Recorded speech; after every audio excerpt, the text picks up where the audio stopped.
আমার শ্বশুরে আমার করছে জোর করে, যদি কয় তোর মারিয়া গেলাম পেটের টিউমার হয়েছে আর বলবি।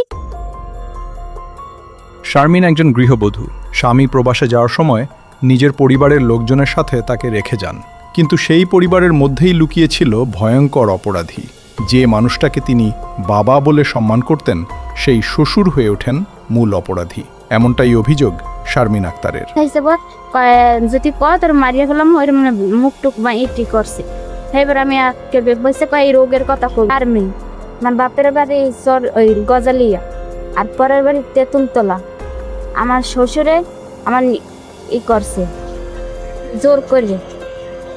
তারপর আমার শাশুড়ি এক সময় কুষ্টিয়ে গেছে পর তারপরে হে আইসি। তারপর এর সাথে আমি বলছি পরে আমার কোনো প্রতিদিন কি করে নাই, কোনো কিছুই আমার খাইতে দেয় নাই। তারপর করতে করতে এরকম 3 মাস রাখছে। গৃহবধূ শারমিন জানিয়েছেন, স্বামী প্রবাসে থাকায় তার উপর নজর পড়ে তার নিজ শ্বশুর রুস্তম কাজীর। প্রথম দিকে আকার ইঙ্গিতে তাকে বোঝাতে চাইলেও তিনি এড়িয়ে যেতেন। পরবর্তীতে সরাসরি তাকে কুপ্রস্তাব দেওয়া হয়।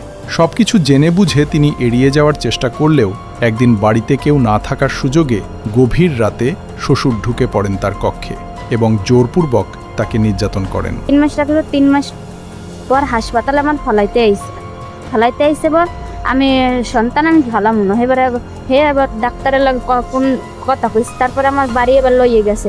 এর মধ্যে ডর ভয় দেখাইয়া মারিয়ে ফেলাইবে করবে, আমার ভয় দেখাইছে অনেক। কারা দেখাইছে? আমার শাশুড়ি।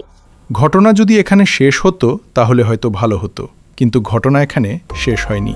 বরং দিন যত যেতে থাকে পরিস্থিতি তত ভয়াবহ হয়ে ওঠে। 3 মাস পর শারমিন জানতে পারেন গর্ভবতী। ঘটনা লুকাতে বাচ্চা নষ্ট করার চেষ্টা করা হয় এবং তাকে হাসপাতালে একাধিকবার নেওয়া হয় বলে শারমিনের অভিযোগ। পেটের টিউমার হয়েছে আর বলবি। এবার সবার লাগে কইছি পেটের টিউমার হয়েছে। এইবার তারপর এরকম করতে করতে হয় 7-8 মাস গেছে। জিজ্ঞাসা করি, আচ্ছা এটা সুমন নামে একটা কথা নামে একটা ছেলের নামে কথা শুনছিলাম যে আপনার সাথে সম্পর্ক ছিল, আসলে এই বিষয়টা কি? হেরা ওই বানায় করি আমার করে কইতে আছে জন সুমনের দেয়। আমি সুমনের শুনি। আচ্ছা সুমন তো মানে আপনাদের বাড়িতে আসা যাওয়া করতো, আপনি তো বলছিলেন যে সুমন নাকি আপনার শাশুড়িকে ধর্ম মা ডাকছিল, এই কথা আপনি আমাদের সাথে বলছিলেন। আসলে এই বিষয়ে প্রথম দিকে শারমিন রাজি না হলেও স্বামীর সম্মান এবং পরিবারের কথা চিন্তা করে তিনি রাজি হন। এরপর শুরু হয় নতুন চাপ এবং হুমকি। তার শাশুড়ি ও এসব কর্মকাণ্ডে জড়িয়ে পড়েন বলে অভিযোগ করেন তিনি। ঘটনাটি গোপন রাখতে বিভিন্নভাবে তাকে ভয় দেখানো হয়। পর রাব্বুর দ্বারা ফোন দিয়েছে জন টিউমার হয়েছে, অপারেশন করা লাগবে। রাব্বুর 20,000 টাকা পাঠাইছে। হেয়ে লই আমার বইনে গো বাড়ি আমার পাঠাইছে। কত বোনের লইয়া হাগো বাড়ি যাবি। হ্যাগো বাড়ি যাইয়া এইবার আমি আইসে, আমার শাশুড়ি হয়েছে, আমার নন্দ হয়েছে। এইবার হ্যাগোলো কথাবার্তা কই আর আমার বোনের দ্বারা সব কথা কইছে। কইয়া এবার আমার লইয়া এই সামনের হাসপাতালে আইসে পর তারপর আমার বয় থুইয়া হেরা কি কথাবার্তা কইছে, আমার কি কি টেস্টমেশ লাগে এই পরীক্ষা করছে, সবকিছু দিয়েছে। আলদাসন ওইটি করছে। আলদাসনের সামনে ডাক্তারে কইছে যেন তোমার ছেলে বাবু। হেয়ার পর এই কইছে আবার কথাবার্তা কইছে সিজার করব। এবং স্থানীয় লোকজনের কাছে প্রচার করা হয় তার বড় ধরনের একটি টিউমার হয়েছে। পরবর্তীতে দায় এড়াতে শারমিনের বিরুদ্ধে চালানো হয় পরকীয়ার অভিযোগ। তার বিরুদ্ধে অভিযোগ আনা হয় সুমন নামের এক তরুণের সাথে তার যোগাযোগ রয়েছে।